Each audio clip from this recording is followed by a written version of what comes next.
श्रोताओं, क्या आप ये बात जानते हैं, जब भगवान श्री राम का तीर मंदोदरी की तरफ फेंका गया तो उनका तीर भी रानी मंदोदरी के सामने झुक गया। रावण का वध कर चुके मर्यादा पुरुषोत्तम राम, जिनका निशाना कभी नहीं चूका था, वो आखिर राक्षसों की रानी के सामने क्यों झुक गया? दोस्तों, इसका जवाब हम आपको बताएंगे आज की इस वीडियो में। वीडियो देखने के बाद कमेंट सेक्शन में जय सिया राम लिखना बिल्कुल ना भूलें। रावण विश्व का सबसे शक्तिशाली व्यक्ति माना जाता था और इस बात का एहसास रावण को अच्छी तरह था। इसलिए अपने घमंड में आकर उसने बहुत बुरे काम किए।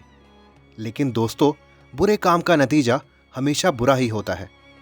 उसके बाद रावण का क्या हुआ, ये बात तो आप सभी को पता ही होगी।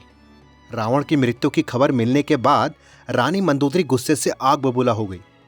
वो जानती थी कि रावण को कोई नहीं मार सकता, क्योंकि उनको अमर रहने का वरदान मिला था।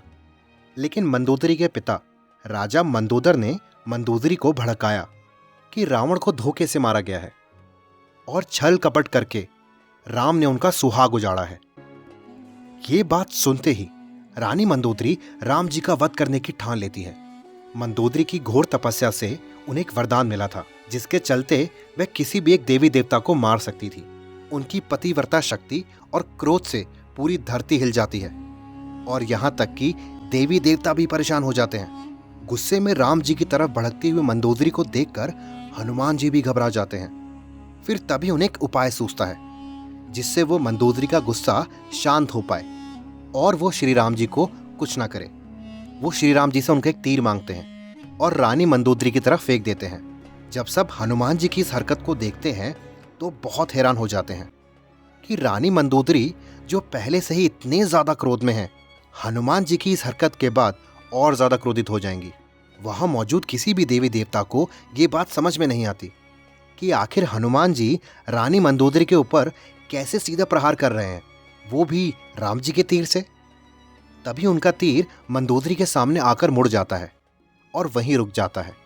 फिर हनुमान जी मंदोदरी के पास जाते हैं और उन्हें समझाते हैं कि मेरे प्रभु का तीर भी उन्हीं के जैसा है, वो कभी किसी निर्दोष को कुछ नहीं करेंगे। इसलिए ये तीर जिसने रावण का वध किया है, वो आपके सामने आते ही रुक गया। देवी, इस बात से आपको ये ज्ञात हो गया होगा कि अगर इस तीर ने रावण का वध किया तो रावण निर्दोष नहीं था। हनुमान जी मंदोदरी को रावण के किए गए सारे अपराध बताते हैं और यह भी बताते हैं कि हमने रावण को बहुत बार चेतावनी दी कि मां सीता को प्रभु श्री राम के पास इज्जत और सम्मान से वापस भेज दें। लेकिन रावण नहीं माना और कहते हैं कि रावण के पापों का घड़ा भर गया था, इसलिए उसका वध करना बहुत जरूरी हो गया था।